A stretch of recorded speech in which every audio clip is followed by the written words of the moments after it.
Good morning. It's Renee, the Practical Shaman, and I'm taking about 300 people right now through a journal challenge. And one of the things that somebody was talking about today on the Wind Clan wall was why 3 pages, and it got me thinking about why 3 pages. And then I started to thinking about what are my resource books? What do I go back to time and time again? And one of the books that I go back to time and time again is, and this is a book I've carried around. Can you see it there? It's from 1992, The Artist's Way. So it's one of the very first books that I found when I started to wake up. And what is waking up? Well, waking up is a slow, gradual process that then one day overcomes your life, and you can't go back to sleep anymore. But back then, I was barely waking up. I was barely waking up and getting out of bed. Go back to the 1992. I had just recently opened a restaurant, or I was in the middle of a failing restaurant, I should say. It was a wonderful creative success, a financial flop because I wasn't a business person. I'm a cultural creative. I'm a creator who likes to create for the sake of creating. And when I discovered The Artist's Way, I thought, wow, it gave meaning to my journaling. And why is there's this magical number in threes? I'm not exactly sure what the magic in three is, but I do know when I first started my spiritual adventures and through the desert, one night I was in Chaco Canyon and I was called out from my tent. And in this calling, I went out in the night and there was these 3 straight lines in the sky. I remember it because it was like the middle of the night and there was these 3 bright lights. And so for me, 3 has always been a really significant number. My birth year is a 9, and I'm a 9 soul and a 9 life. And so, which is, a multiple of 3. And so I never questioned why Julia Cameron said, write 3 pages. I just did it. What happens for me when I write 3 pages is that page 1 is a slow start. By page 2, I'm kind of getting to the meat of the thing. And by page 3, generally the writing's flowing, and then I get to my list of gratitude for the day. And it's just, you can learn more about it. If you don't have this book, The Artist's Way, it's a great book. When I started looking for The Artist's Way this morning, what I was inspired by were my favorite books. So today I thought I would share to you, my favorite books. My classic book of all times that I probably, if I look back, is probably got the same 1992 or thereabouts date is You Can Heal Your Life. I don't know how I stumbled upon Louise Hay 30 years ago, but I was 30. And so when Hay House published Winds of Spirit, when I was 60, it felt like a cycle, like me teaching at Omega this summer. That's where I started my shamanic journey, and here I'm going back. So the wind work is about that we compete, we go round and round in our life in cycles. As we awaken, they spiral up. But the path of my path for sure is a seasonal path through this medicine wheel, and I call it an awakening compass. But that in the spring you plant seeds, and then in the summer you tend to those seeds, you weed, and you actually plant more seeds because some of the seeds you plant in the spring might have already come to fruition. And that's why I always do a summer solstice celebration, which is coming up in June, and also winter solstice, which will, be in December. And those are the ways that we cycle through. But things like writing 3 pages a day will keep you centered in that. They'll keep you grounded in that. And also, if you keep a couple of those journals, you don't have to keep them all. You can fill up pages and pages and journal after journal in your life. It gives you a place of looking back later, not while you're doing it, because you want to empty brain heart dump every day, just blah, blah, blah, blah, blah, blah, blah, blah, blah. Like today, I was emptying out all the chores that I have to get this week. But the day before, I was talking about dreams. If you do it consistently, it's like a mindfulness meditation practice, and who knows what's going to reveal itself. And I get clearer, I get happier, and I get more filled with grace. Would one page do it? Generally, if I go one page and then jump back into the internet or my email, it's not the same as actually the disciplined writing of 3 pages.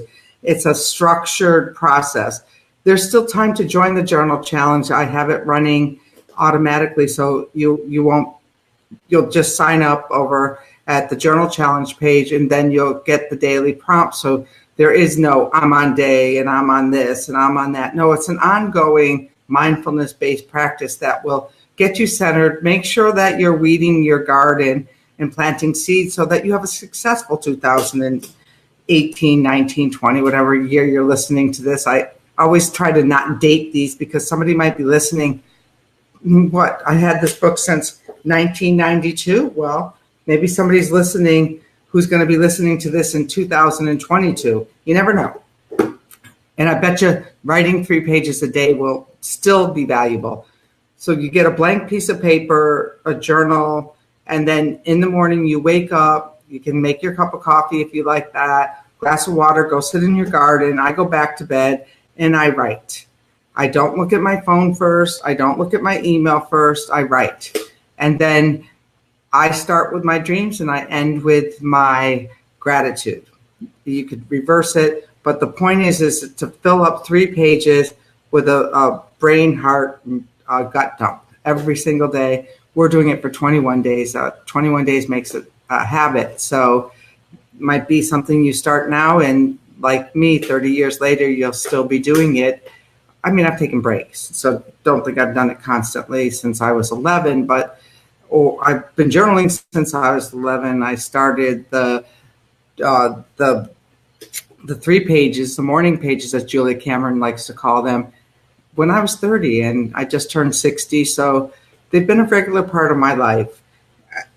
Other books that have become a regular part of my life, besides for The Artist's Way, You Can Heal Your Life. One of my favorite books, and I work a lot with clients, is The Passion Test. And that's discovering what you're really passionate about. And these books I'm showing you now are the books that don't leave the bookcases. Every cleaning I take out, a box of books. But these books seem to have been traveling with me since what I think like the 90s, a lot of them. One of my other all-time favorites is Mary Summer Rain book on dreams. You can go in, look at, you can see this one's well worn. I've gone back here and time again. When you start journal challenging, you will often remember your dreams. And then you can start to, if you get lost, like, I don't know what to journal about today, you can always open up and get what that dream, according to Mary Summer Rain.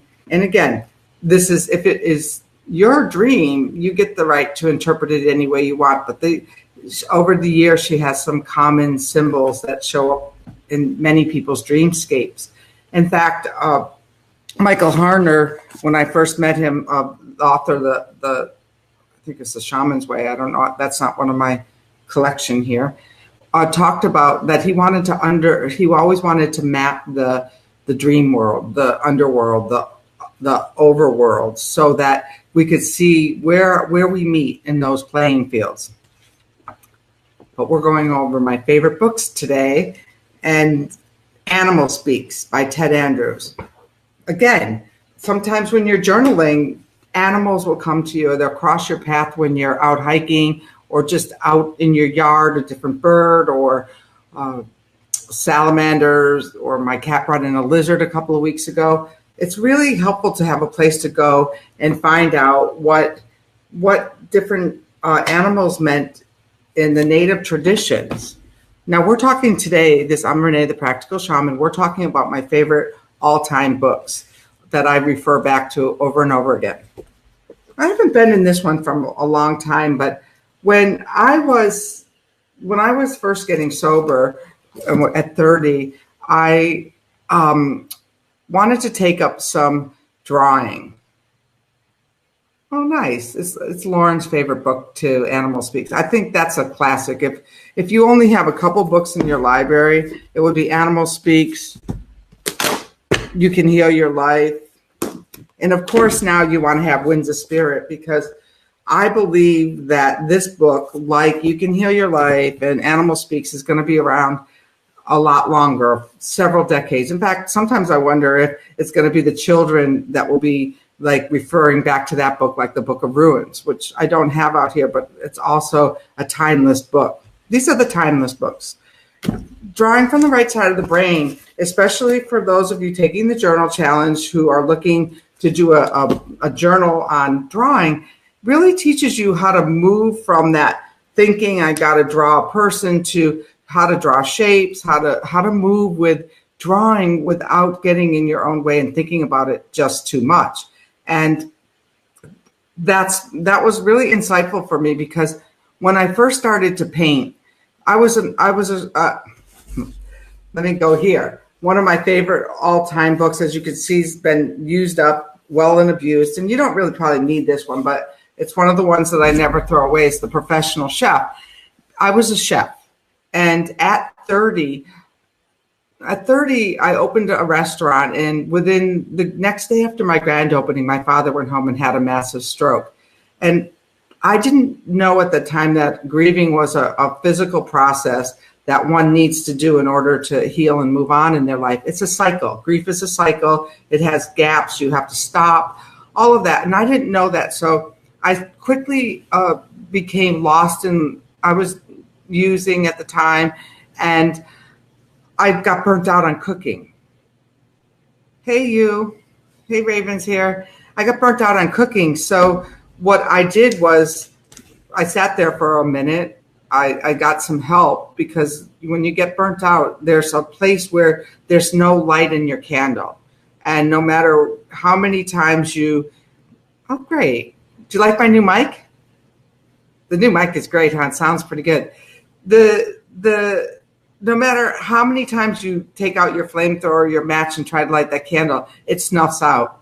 And that's where books like The Passion Test come in, where you really find out what it is you're passionate with. In fact, I still use this. Last week, a coaching client called, and I used the Passion Test with her. And so I got started on this journey of drawing. And I thought, well, cooking is creative. People used to tell me I cooked like a painter. I thought maybe if I could paint like a cooker, that would be a really good thing. And as you can see, behind me is this tiger. That's one of the paintings that I have done over the years. So painting is something that I go back to refill up my coffers. All of these books are those types of things. And if you really get down in the dumps and you've got a pain in your knee, you can go to this book and find out, wow, I'm not being flexible enough. All right, but we started about why the 3 pages. And that's probably where we'll end. But I do want to tell you that I do believe that Winds of Spirit has that same kind of staying power as all of my favorite books here. And let me just open up to a wind for us today, and we'll get a little wind reading since we're here. So I got Nilchi, the Navajo wind of intuition. And this one can be conjured up for inspiration, organization, ritual, or to provide strength when needing. Now, who doesn't need strength when they're doing a 21-day journal challenge? Nilchi can arrive as a combative wind, provoking the exploration of new ideas. And for many people who are doing journaling, this is a new idea, to sit down and do a heart, brain, and gut dump every day. Be open to all the gifts, even those disguised as lost arguments and disruptions. If you experience difficulty receiving, become a stage actor. Study your lines and cues carefully, and Nilchi will guide you swiftly through the uncharted landscape. And I want to talk about that, study your lines. One of the things that I found most useful over the years as I've explored, I'm an explorer, a pioneer of the wind, a pioneer of the kitchen. I was one of the few women in the kitchen back in the late 80s. And I've been a pioneer. And one of the things that has kept me closest to my path is my good habits. And that brings me back to my morning pages. When my grandmother first gave me a spiral notebook at 11, I was lost. I never quite really fit in. And I'm sure a lot of you listening to this are those people who knew they came here for something grander, something bigger, but didn't exactly fit in when you were going to places like elementary school.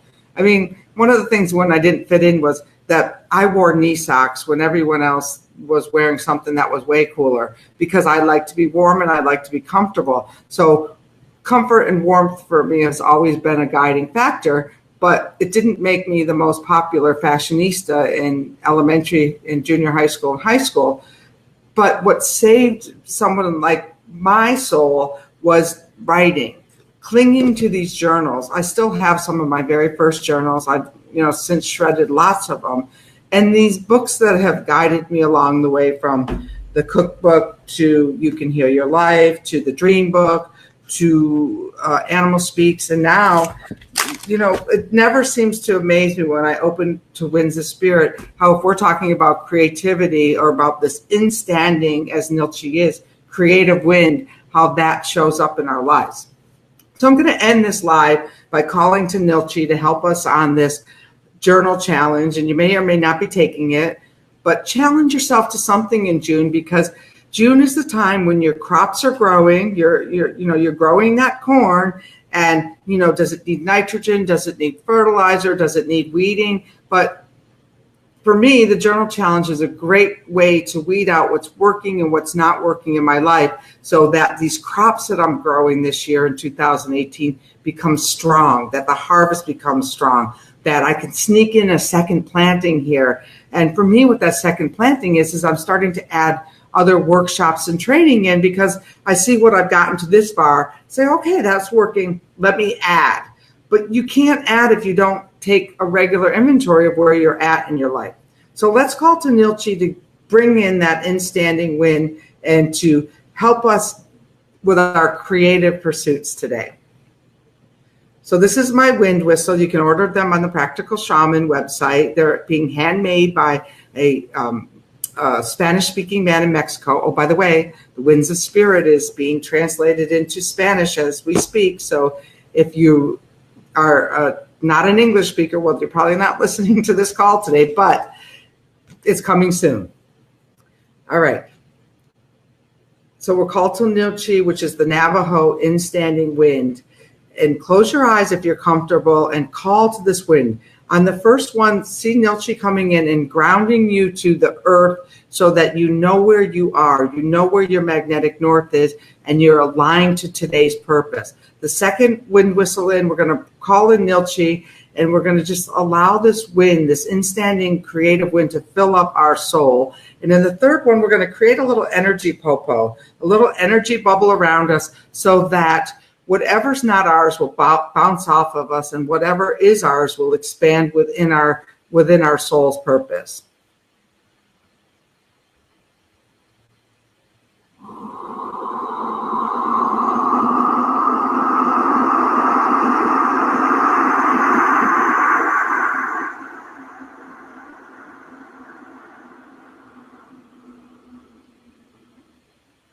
Feeling really strong and rooted today. Now we're going to call in that creative instanding wind, so that we will add that extra creativity burst to whatever it is we do today.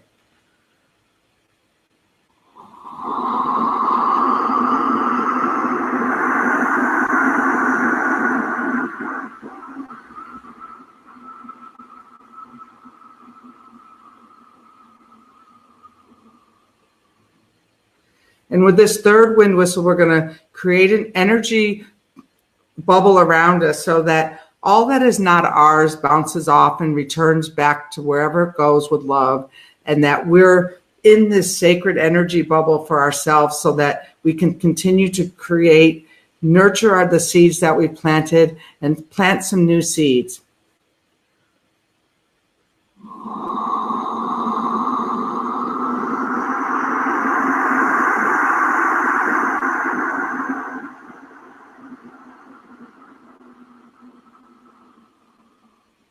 Let's strengthen that one more time.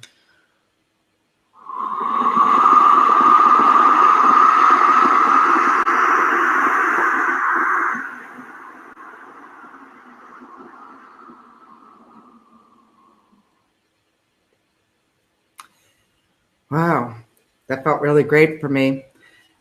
And I want to thank you all for listening. This is the Practical Shaman podcast, and I'm coming to you from beautiful, hot, over 100 degrees Palm Springs. So we're coming to you live from inside, and this is wind work. And if you're intrigued, please check out this new Hay House book, Winds of Spirit. And my editor, Raven's on the call, they're listening in, and he's the poet behind those words.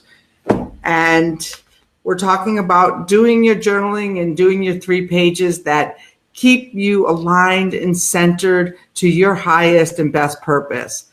Listen in, follow this podcast on iTunes, and maybe you can join us over at the Wind Clan, a thriving Facebook group where people share honestly from their hearts and offer each other really true support. So thank you and have an awesome day.